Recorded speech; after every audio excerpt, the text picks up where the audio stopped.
Dear Labour Party, an open letter.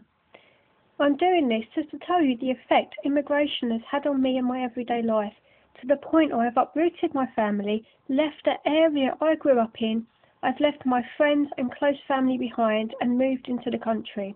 I was lucky the opportunity arose for me. Others are not so lucky and are still stuck in the hellhole that is now northwest London. I have decided to rant here on YouTube as I am sick of being censored on comments on websites. I'm sick of being called racist by the media, and I'm sick of feeling that I, as an English person, am now somehow unimportant.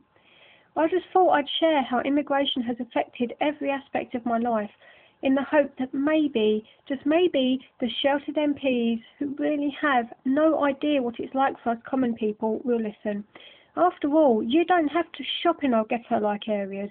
Your kids don't have to attend schools where the majority of the kids don't even speak a word of English and whose educational needs are not being met.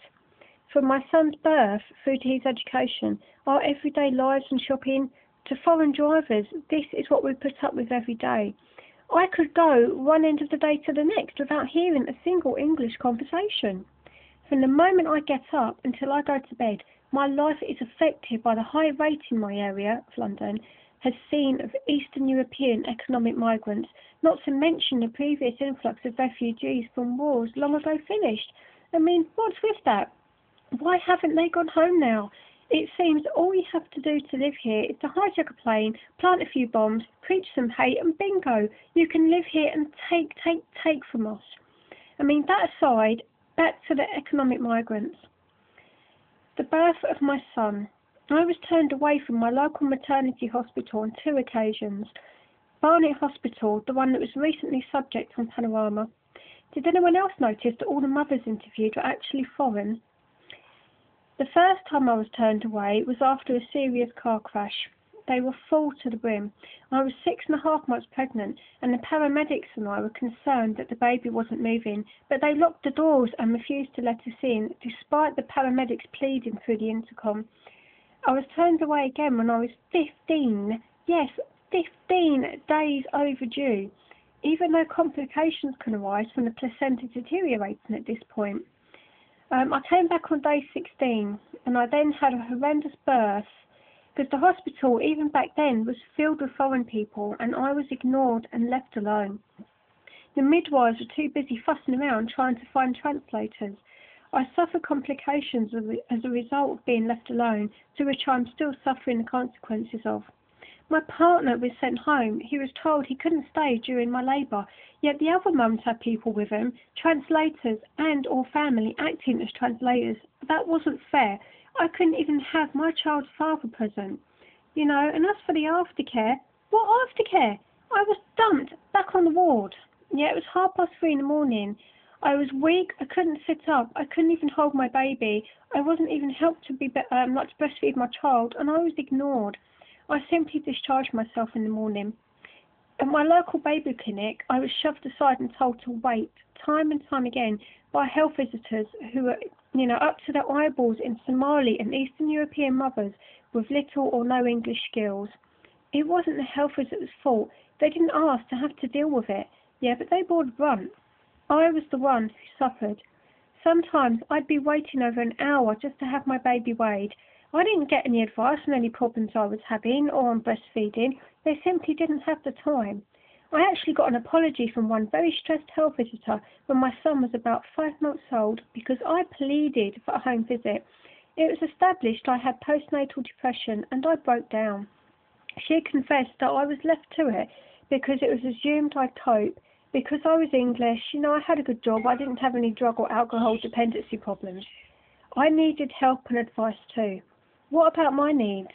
Why was I shoved aside in favour of those who hadn't paid tax for our NHS? I can never get an appointment at my doctor's, and when I did manage, it would be full of foreigners with the bloody sniffles. The doctors kept trying to tell them you cannot treat a cold or viruses, and the receptionists were constantly being abused. It's funny how they can suddenly speak English when arguing that they needed to see a doctor. Education. As for when my son started school, well, his school was 90% non-English speaking kids in the lower years. consisting of Afghans, lots of Muslims, and mainly Eastern Europeans. I used to try and make conversation with other mums, only for them to turn away. Don't give me that bull about it's hard for them not speaking English. There were plenty of free English lessons in the community centres, which, by the way, had their youth clubs stopped due to a lack of funding, and English classes were also offered by the school itself. They just didn't want to. They didn't need to. After all, they had everything translated for them, and they had plenty of people they could converse with. Unlike me, I was an outsider. As for my son, he was just left to it in class, as the teachers were too busy trying to be understood by the kids. You try telling nearly a whole class of children who are too busy chatting amongst their own in their language what they can, can't and should be doing. It's disheartening, and the school consequently had a high staff turnover. The parents were even worse. You couldn't get them to fill out and sign any forms. My poor son, I'd get comments back from the class helpers at school, like, "He's so quiet, he's so good, he just sits in the corner and plays by himself." Well, what do you expect? He had hardly any of his peer group he could socialise with.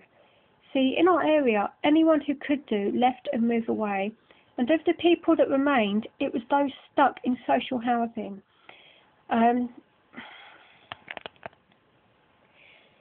Those that were stuck in the social housing, they couldn't get a mutual exchange because nobody wanted to move into these areas. And of those that were left, it was often the families of the local hoodie contingent. What a choice. Be excluded because you don't speak the same language as your peer group, or play with the very few remaining English kids, most of whom were the younger siblings of the local, "Oh, we're so hard done by hoodies." He was regularly bullied and picked on by the one English kid he mixed with.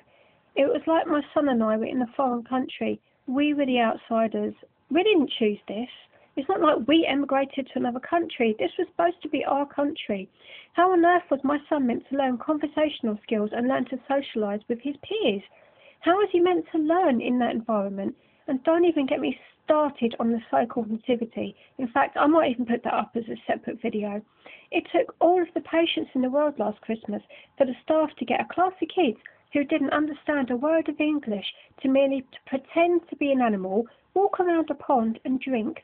That was it. That's all they did, and that took half an hour of sign language to get them to even do that. The parent of the one English girl in the class pulled her out in disgust after seeing the reality of her child being the only English girl. She later told me she didn't know it was so bad because she worked and the child managed to take her daughter to school. What on earth did it have to do with Xmas anyway? My son didn't make much progress in the reception year. Oh, but he could say words in Polish, Yoruba and Somali. I suppose I should be proud. Now what about English? Compare that to his new village school. He was so overwhelmed when he started by the other children talking to him. He simply wasn't used to it. He used to hide behind the teacher, and it's taken a few months to get used to it. He's really come out of himself now. He's learnt to interact with his peer group, and it's about bloody time. He thought all other children spoke a different language. To him, it was normal. He has now been kept behind a year and is repeating reception to catch up with what he should have learnt last year. I can chat with the other school mums now. I can go in, have a laugh, and it's how it should be. He's got friends he can play out, and it's so normal, and this is how it's meant to be. And do politicians want to bus out foreign kids and troublemakers to village schools? How fucking dare you? It's our last refuge of normal English life here in the countryside, and you want to ruin that too. How on earth are these migrant kids meant to learn English when there's no English kids to learn English from anymore? When I was at school, it was the beginning of the Yugoslav, Czech and Afghan wars. We had children come over and they needed our help. They'd tell us how they couldn't even afford a loaf of bread. They were smart and often skipped ahead years. They were paired with us and encouraged to learn English. We enjoyed it. It was great belonging to an international school at that time. It took pride in being such, and it taught us cohesion, taught us to integrate. There was no, you're different, you're different. We were the same, and it worked. I learned Indian dancing amongst other stuff. There was no resentment, and there weren't so many migrants as to cause a problem, unlike today.